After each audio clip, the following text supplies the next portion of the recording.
Dear students, आज का topic है differentiability of a complex function. यहाँ पर जो कॉम्प्लेक्स फंक्शन की डिफरेंशिएबिलिटी है वो सेम रियल वैल्यूड फंक्शन और ये है हमारी कॉम्प्लेक्स वैल्यूड फंक्शन। तो रियल वैल्यूड फंक्शन में जो प्रथम सिद्धांत से अवकलन कहते थे कि d over d x f x is equal to limit h tends to zero f x plus h minus f x upon h at x बराबर ए। अगर हम कहें वहाँ कहते थे एट एक्स बराबर ए, यहाँ पर कहते हैं एट जेड बराबर ए। वहाँ x बराबर a तो x रियल वैल्यूड फंक्शन था तो a भी real valued function real value थी। यहाँ पर अगर z बराबर हम a कह देते हैं तो z यदि कॉम्प्लेक्स फंक्शन है तो उसकी जो वैल्यू है वो भी कॉम्प्लेक्स फंक्शन होगा। लिख लीजिए differentiability of function of complex variable. सब समझा हुआ है फिर भी लिखवा देते हैं।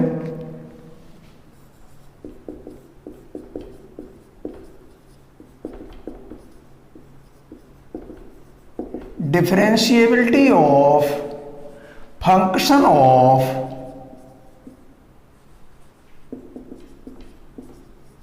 Complex variable.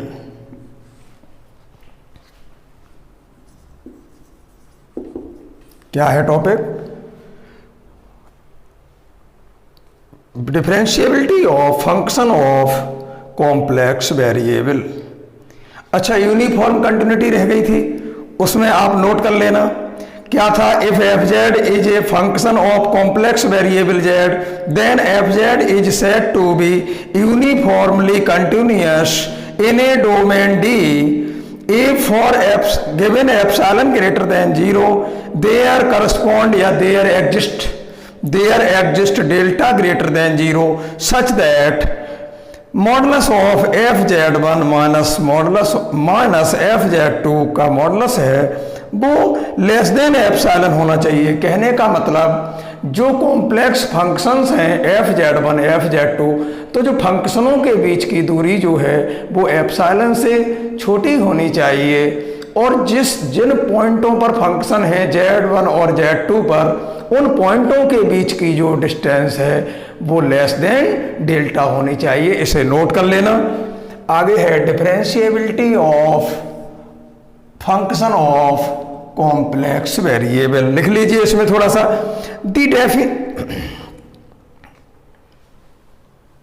इफ, कहने का मतलब ये नहीं लिखना है आपको कि जो रियल वैल्यूड फंक्शन के लिए हमारी डिफरेंशिएबिलिटी होती थी उसी तरह से हमारा रियल वैल्यूड फंक्शन होता था। यहाँ पर जो परिभाषा डिफरेंशिएबिलिटी की जो डेफिनेशन है वो कॉम्प्लेक्स वैल्यू के लिए है, वहाँ रियल वैल्यू के लिए थी। तो ये नहीं लिखना। लिखना क्या है? If differentiability of function of complex variable में लिखें इफ W बराबर f Z be a function of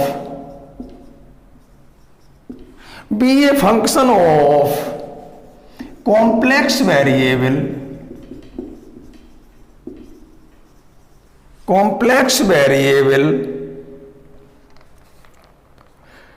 in the complex variable function of complex variable z or in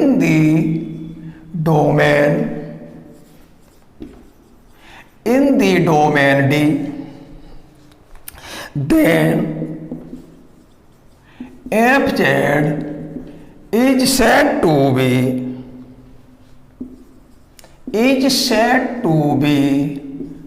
differentiable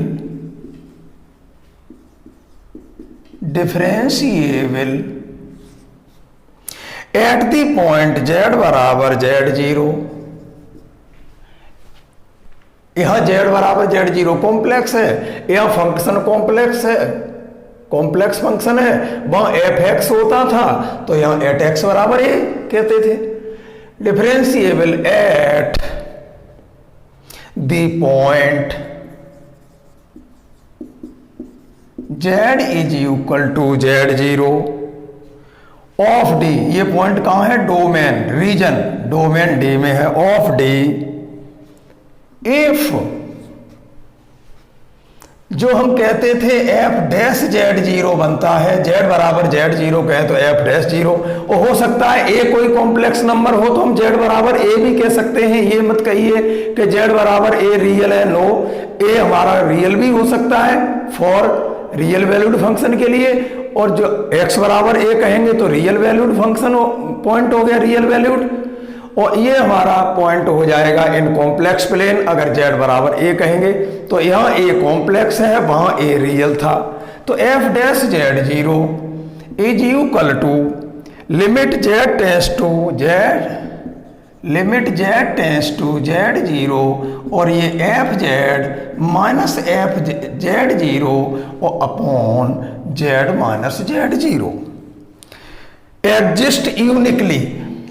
ये पहली बात तो एग्जिस्ट होना चाहिए, ये जो वैल्यू है F exist uniquely, uniquely exist होना चाहिए। मोर ओवर दूसरे शब्दों में हम ऐसे कह सकते हैं function f Z,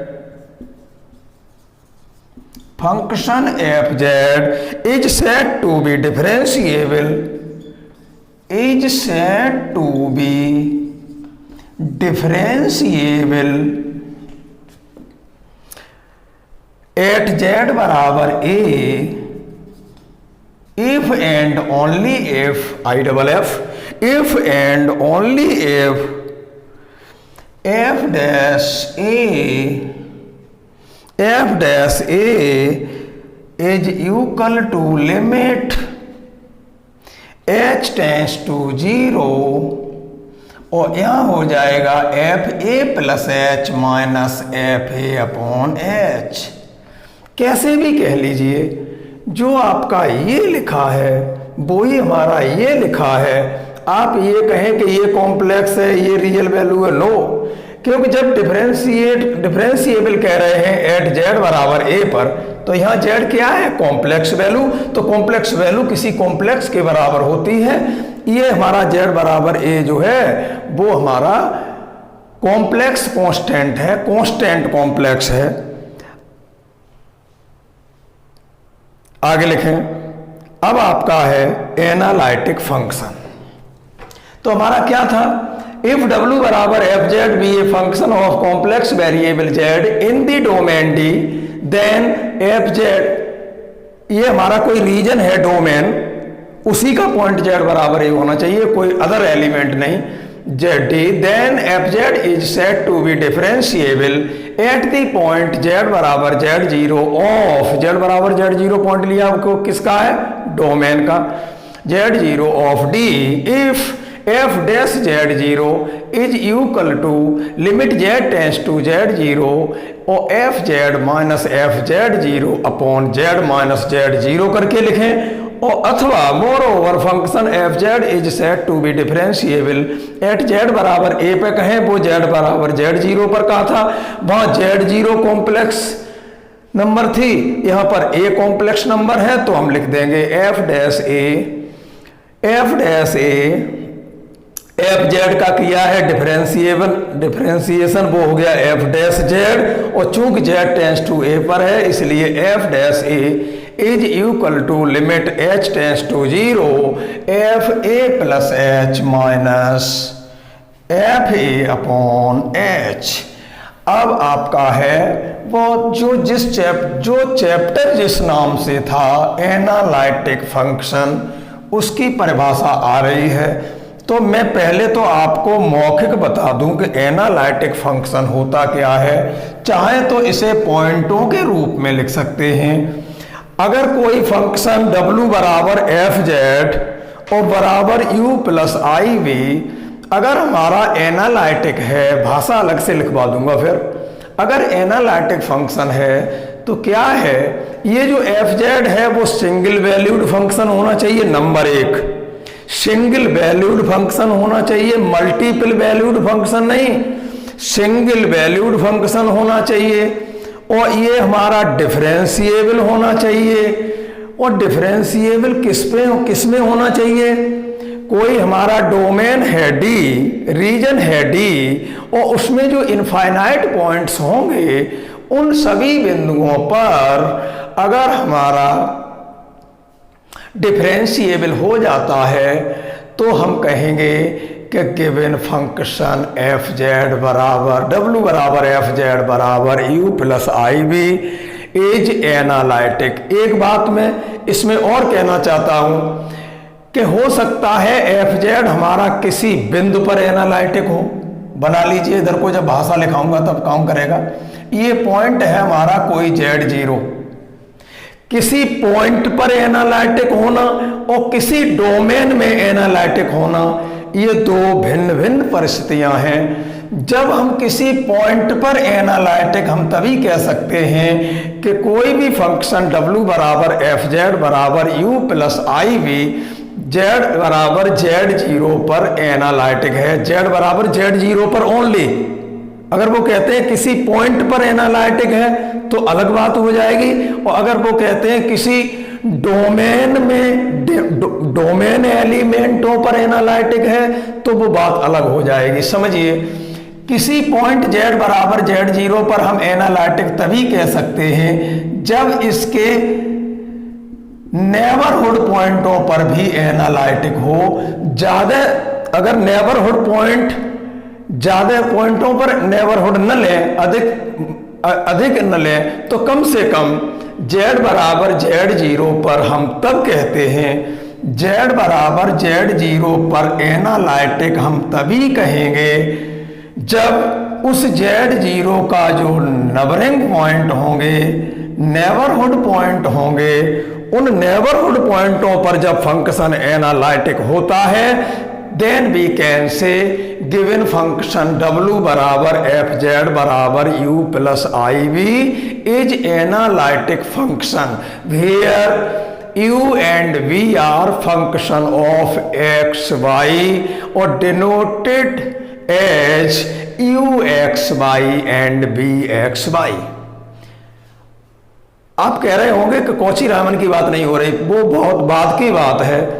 analytic function की परिभाषा कोई एक किसी निश्चित पॉइंट पर नहीं होती। पॉइंट का मतलब है किसी एक बिंदु के से केंद्रित कह के नहीं कह सकते हैं।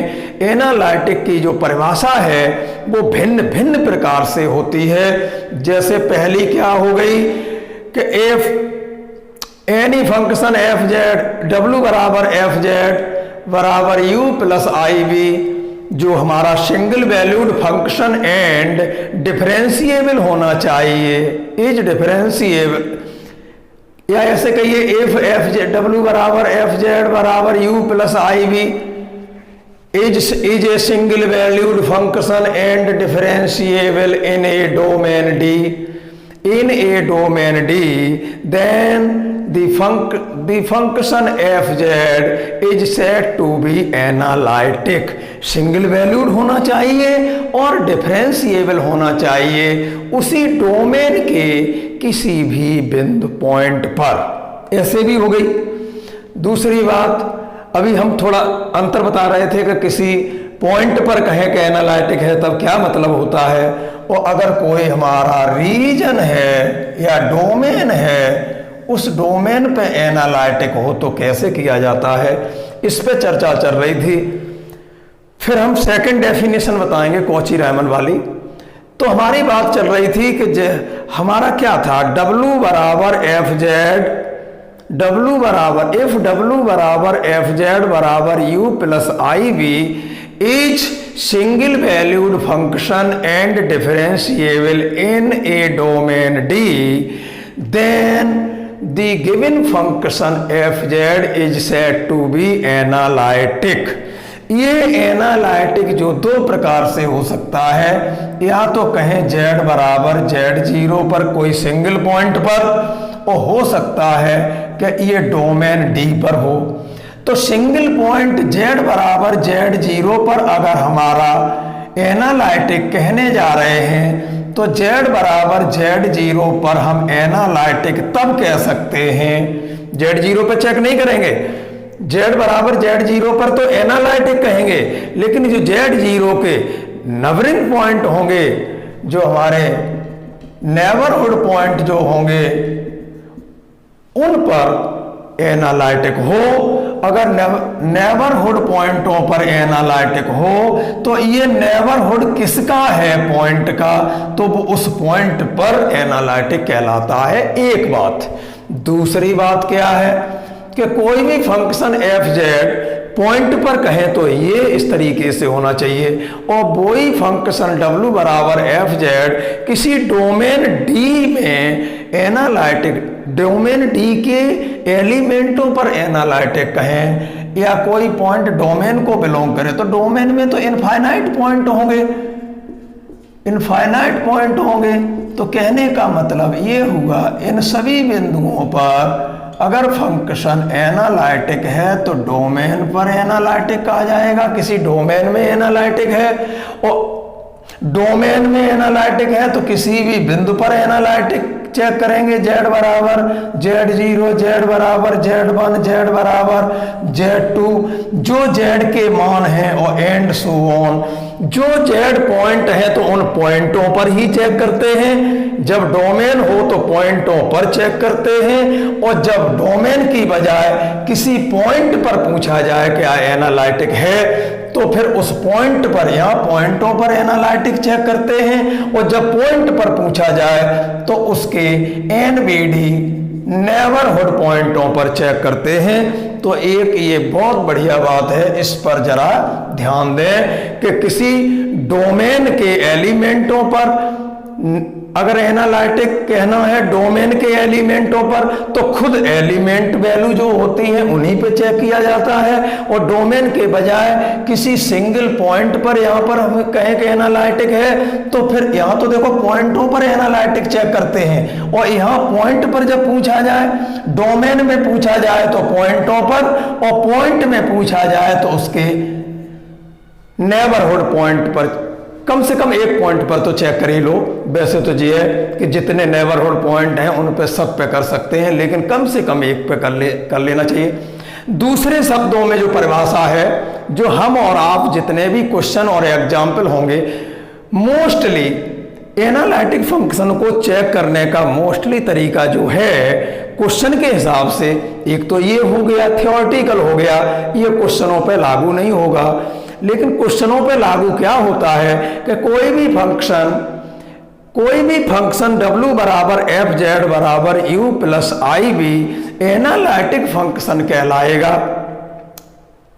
कब? जब कॉची रायमन इक्वेशंस, जब 4 पार्शियल डेरिवेटिव, u से हम 4 पार्शियल डेरिवेटिव निकालेंगे, ux uy bx by, ux का मतलब है del u over del x, uy का मतलब है del u over del y, और bx का मतलब है del b over del x, और by का मतलब है सफिक्स y है तो del b over del y।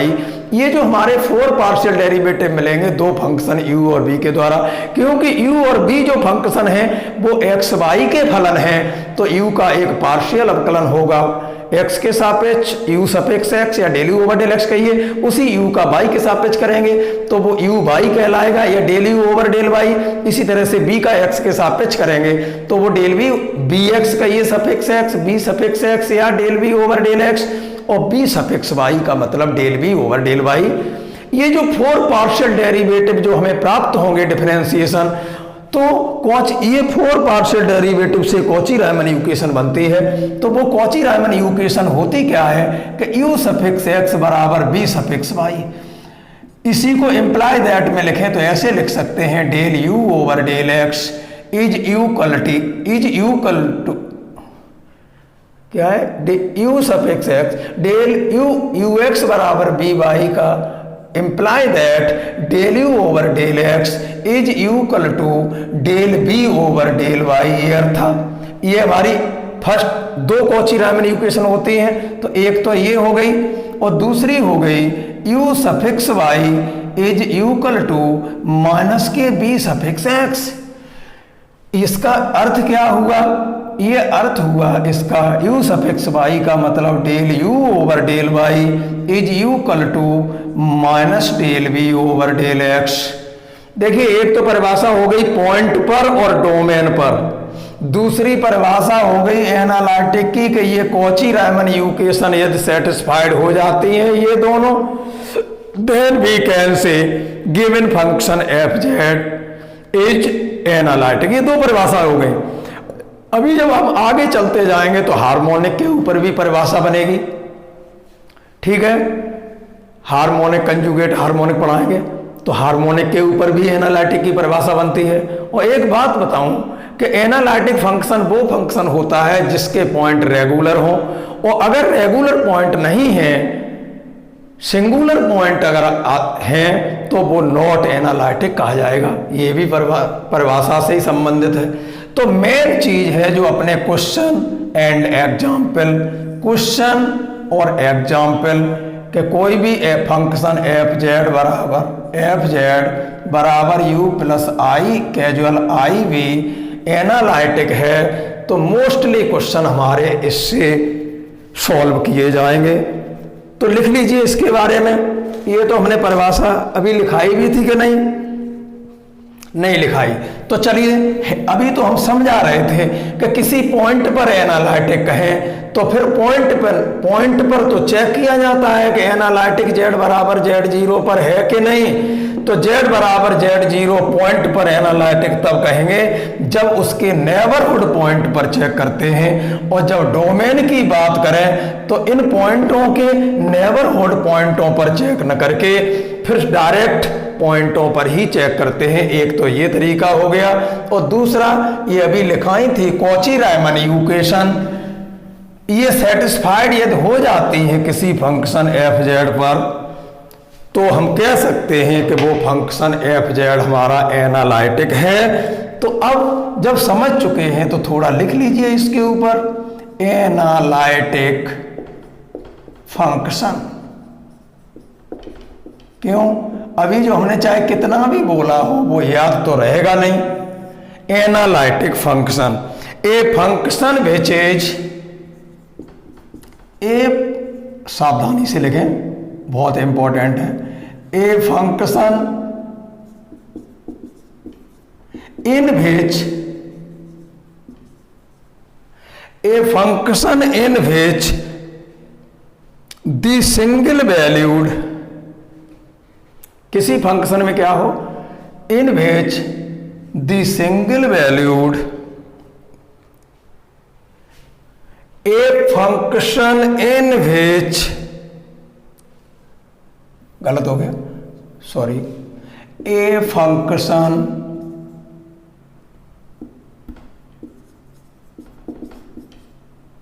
Which is single valued, single valued and differentiable.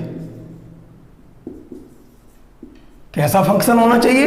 A function which is single valued and differentiable at each point,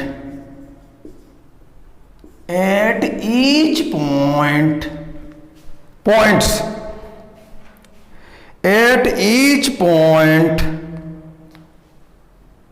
point चलो एक, at each point of a domain D, of a domain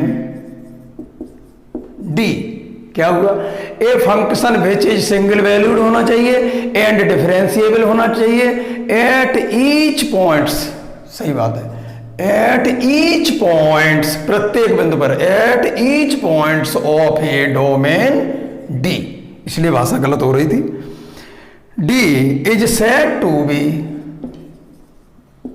is अगर ऐसा है तो is said to be analytic, तो हम उसे analytic कैसे, analytic said to be analytic function. एक तो बात ये हो गई। फर्दर नई लाइन से लिखें, further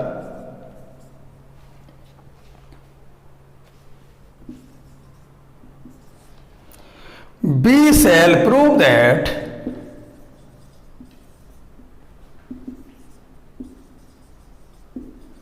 further we shall prove that if W बराबर एफ जेड बराबर यू कैजुअल i v is analytic function, ये इंपॉर्टेंट है, इससे क्वेश्चन होंगे सब।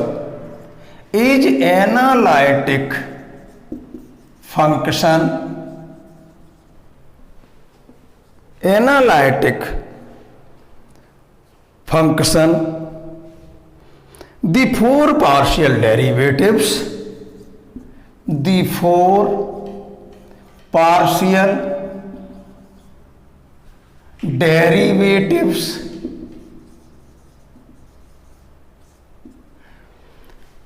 further we shall prove that if W बराबर एफ जेड बराबर u plus i v is analytic function the four partial derivatives u suffix x, four partial derivative u suffix x, u suffix y, comma b suffix x, comma b suffix y exist such that किस प्रकार से exist हों, exist such that ux is equal to v y, इस प्रकार से exist होना चाहिए कि जो del u over del x का मान निकाला हो वहां पर वो del B over del y के बराबर होना चाहिए। एंड और जो यू सफिक्स वाई है वो हमारा माइनस बी सफिक्स एक्स के बराबर। इस नियम को, दोनों नियम को जो कॉची-रामन इक्वेशंस कहते हैं, इनको फॉलो कर जाए कोई फंक्शन एफ जेड तो उसे हम एनालिटिक फंक्शन कहते हैं। और दूसरी बात, ए function which is single valued हो, जिथोडिकल हो गया, सिंगल वैल्यूड एंड डिफरेंशिएबल हो eight each points of a domain D, domain का जिक्र इसमें किया है। और पॉइंट पर जो कहते थे कि ये हमारा एनालिटिक होगा कि नहीं उसको दबा गए, और is said to be analytic कहलाएगा। दो तरह की बात हो गई, अभी और भी आएंगे। रिमार्क में लिख लीजिए, नोट में लिख लीजिए एक बात, यहीं पर नोट में लिख लीजिए।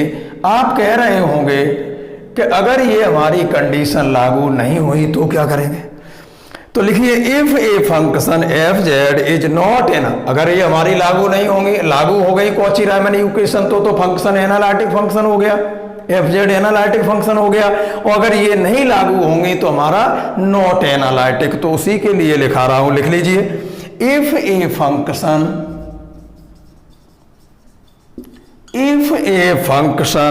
F z is not analytic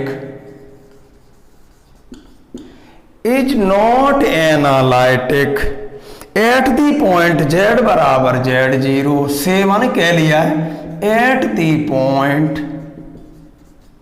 Z बराबर जेड जीरो से मीन्स कोई निश्चित नहीं जेड बराबर जेड जीरो कहेंगे, जेड बराबर ए भी कह सकते हैं। जेड बराबर जेड जीरो जिसे हमने से माने कह लिया है, जेड बराबर जेड जीरो से, देन अगर ये एनालिटिक नहीं है तब ये जेड जीरो पॉइंट क्या कहलाएगा, then z zero is called, then z zero is called singular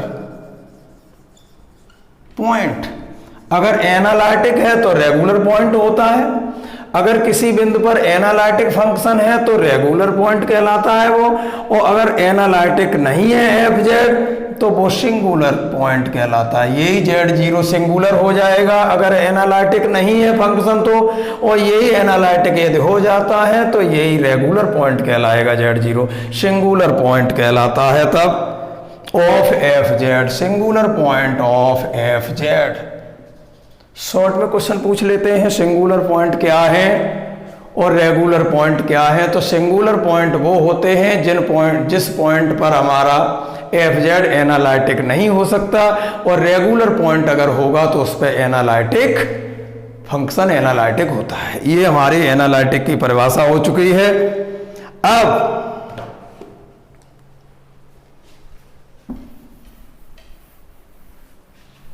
अब हम कुछ एग्जाम्पल देके ये दिखाना चाहते हैं कि हमारा कोई फंक्शन FZ में लेके चल रहा हूं वो एनालिटिक है या एनालिटिक नहीं है। ये कैसे पहचानेंगे आप? तो एनालिटिक के ऊपर हम आपको एग्जाम्पल देते हैं। एक पहला क्या है,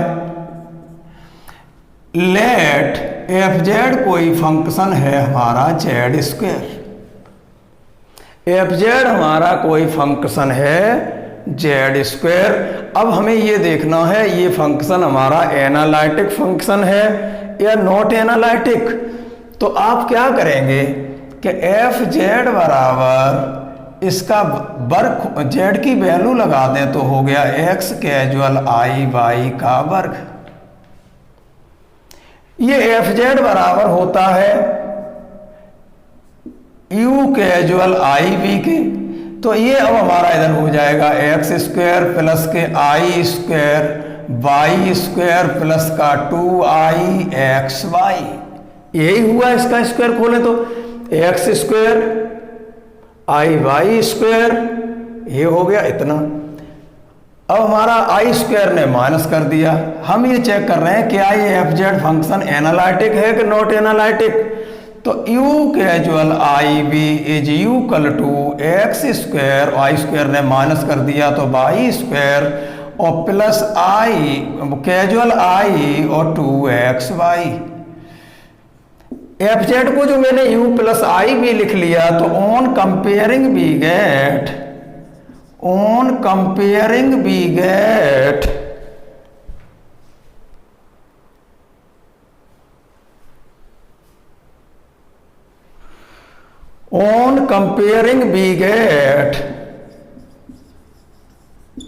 कंपेयर करें तो u का मान हमें मिला x² माइनस y² कॉमा, और b का मान यहां से हो गया इमेजिनरी पार्ट, b की वैल्यू हो गई 2xy। अब हम ये देखते हैं del u over del x निकालिए, x के सापेक्ष करें 2x आया।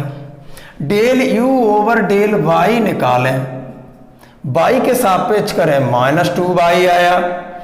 एंड और इसका del b over del x निकालें तो ये आ रहा है, पार्शियल कर रहा हूं तो ये 2y हो गया। और अगर हम del v over del y निकालें तो ये हमारा 2x आ गया। नाउ अब हम चेक करते हैं। नाउ होता क्या है, del u over del x, ये देखिए del u over del x del v over del y के बराबर हो जाए, यही है। Del u over del x यहां हो रहा है, देखो del u over del x का मान है 2x और डेल v ओवर डेल का y का भी मान है 2x। तो लिखिए del u over del x is equal to del v over del y जो के बराबर 2x के है। तो ये कंडीशन सेटिस्फाइड हो गई। एंड दोनों ही, यहां लिखना नहीं है हमें, तो केवल ये देखना है कि ये दोनों बराबर हैं क्या। तो del u over del x का मान भी 2x है, del v over del y का भी मान 2x है। तो del u over del x is equal to del v over del y हो गया। अब देखते हैं del u over del y का मान क्या है। Del u over del y का मान क्या है -2y, और ऋण का गुणा कर दें तो माइनस के del u over del y बराबर, तो ये प्लस का 2y हो जाएगा यहाँ से, और ये 2y बराबर है del v over del x के। Del v over del x बराबर भी 2y के है, और 2y बराबर कर दें तो यहाँ पर माइनस के del u over del y बराबर है del v over del x, और मीन्स अथवा हम इसको del u over del y लिखें, माइनस का मल्टीप्लीकेशन कर दें बोथ साइड्स, तो ये del u over del y बराबर हो गया माइनस के del v over del x। तो आप एक चीज देख रहे हैं, ये Cauchy Riemann equation first satisfied हो रही है यहाँ, और ये Cauchy Riemann equation second satisfied हो रही है। तो लिख सकते हैं कि हियर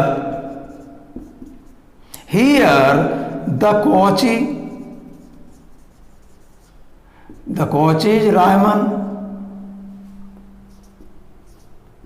MANN है, कॉची हियर द कॉची, या CR इक्वेशन लिख लिया करो शॉर्ट में। हियर कॉची रायमन इक्वेशन का मतलब Cauchy Riemann CR equation.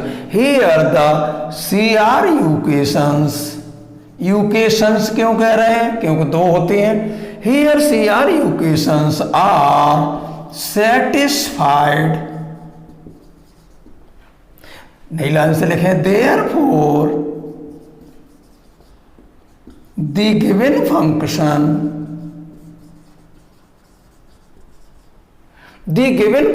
fz बराबर z square, given function fz बराबर z square is analytic function. अब मैं एग्जाम्पल 2 दे रहा हूं, ये तो वो हो गया जो एनालिटिक है। अब जो हमारा सेकंड है, एक एग्जाम्पल और देख लीजिए ना, आप यही कहेंगे क्या सभी एनालिटिक ही होते हैं, ऐसा नहीं। जहां कॉची रायमन इक्वेशन सेटिस्फाइड हो जाती है उसको हम एनालिटिक फंक्शन कहेंगे, और जिस पर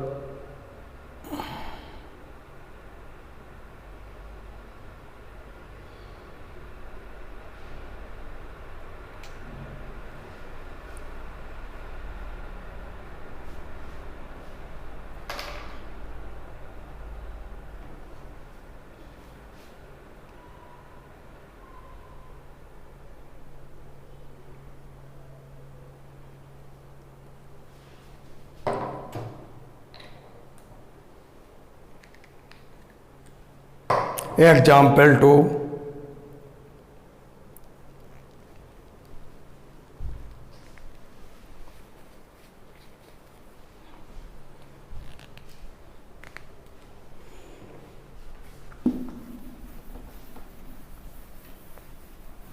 यही fz बराबर z स्क्वायर था, एनालिटिक हो गया। अब लेता हूं fz बराबर मॉडुलस ऑफ z स्क्वायर, कोई भी ले लीजिए, एनालिटिक होगा या नॉट एनालिटिक। दूसरा एग्जाम्पल हमने लिया, let fz is equal to modulus of z square, therefore fz बराबर हम लिख सकते हैं मॉडुलस ऑफ x कैजुअल i y का स्क्वायर।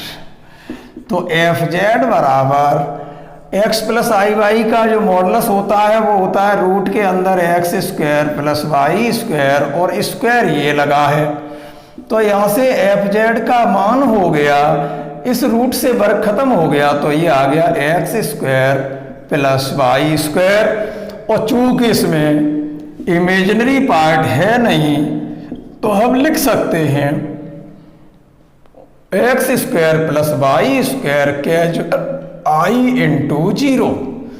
अब इस fz का मान रख लीजिए, होता क्या है w, और w बराबर u कैजुअल आई भी, ये बराबर हो गया x square plus y square और प्लस आई इंटू 0।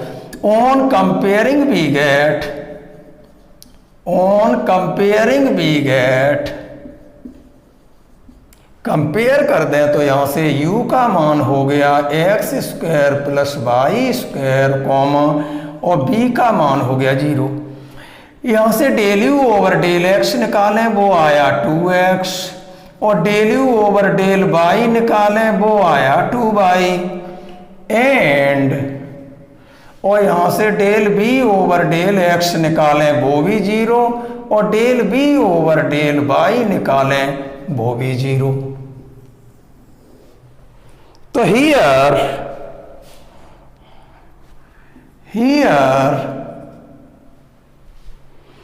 देखिए यहां पर एक पॉइंट पे तो हो रहा है एनालिटिक, किस पर x भी बराबर 0 कर दे y भी बराबर 0 कर दे तो कॉची रामन इक्वेशन सेटिस्फाइड हो जाएंगे।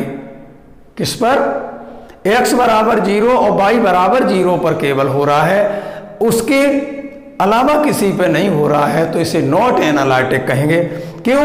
कॉची रामन इक्वेशन सेटिस्फाइड हर जगह होनी चाहिए, एनी पॉइंट, ऑल पॉइंट्स, हम चाहे कोई भी बिंदु ले लें, लेकिन यहां पर आप इसके x बराबर 0 y बराबर 0 पॉइंट पर तो आप इसको कॉची रामन इक्वेशन सेटिस्फाइड हो जाएंगी तो एनालिटिक कह दोगे। लेकिन x बराबर 0 और y बराबर 0 के जो एनबीडी पॉइंट होते हैं, जो अभी मैंने कहा था कि आप x, y जो कि आपका एज ए 0 0 है कर दिया जाए तो इस पे तो आपका हो रहा है हमारा एनालिटिक। लेकिन इस पे एनालिटिक तब माना जाता है जब उसके एनबीडी पॉइंटों पर भी एनालिटिक हो। तो एनबीडी पॉइंटों पे एनालिटिक क्यों नहीं होगा? क्योंकि x बराबर 0 से जब हटके वैल्यू लेंगे तो आपका ये मान बराबर ही नहीं होगा। तो हियर डेल यू ओवर, अब यहां से देखें, del u over del x बराबर होगा del v over del y के, और del u over del y बराबर यहाँ ऋण का गुणा कर दें तो भी बराबर हो जाएगा minus del v over del x के। तो हियर एट एक्स बराबर 0 वाई बराबर 0 भी है, इस बिंदु पे तो हो रही है कॉची रामन इक्वेशन। एक्स बराबर 0 और वाई बराबर 0 कर दें तो del u over del x is equal to del v over del y and del u over del y is equal to minus del v over del x.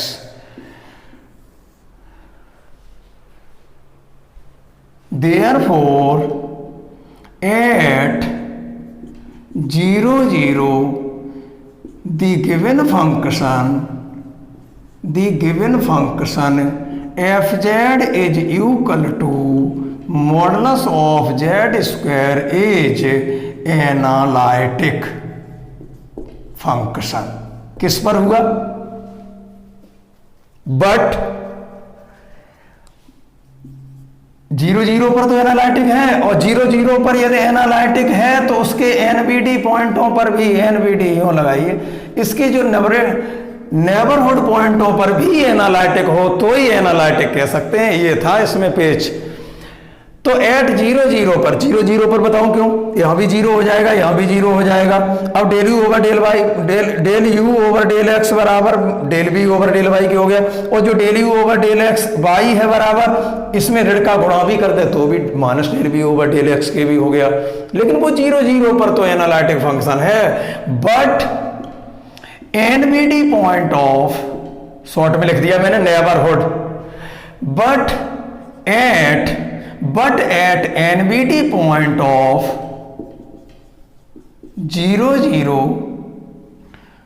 NBD point of 0 0 we have del u over del x is not equal to del B over del y. क्यों? यहाँ x और Y 0 कर दिए तो 0 0 के बराबर हो गया है, और यहाँ पर हम 0 प्लस एप्सिलॉन कर दें, हम कर दें एक्स की वैल्यू 0 प्लस एप्सिलॉन, और वाई की कर दें एप्सिलॉन 1, और वाई की कर दें 0 प्लस एप्सिलॉन 2, तो यहाँ पर 2 एप्सिलॉन और 2 एप्सिलॉन 2 आ जाएंगे तो 0 के बराबर तो नहीं हुआ। And and del u over del y is not equal to minus del v over del x। तो हमारा क्या हुआ, therefore the given function, क्या निष्कर्ष निकला, the given here the given function is not analytic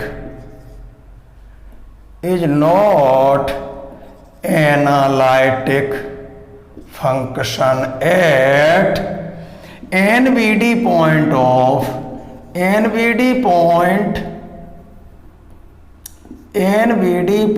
of 0 0।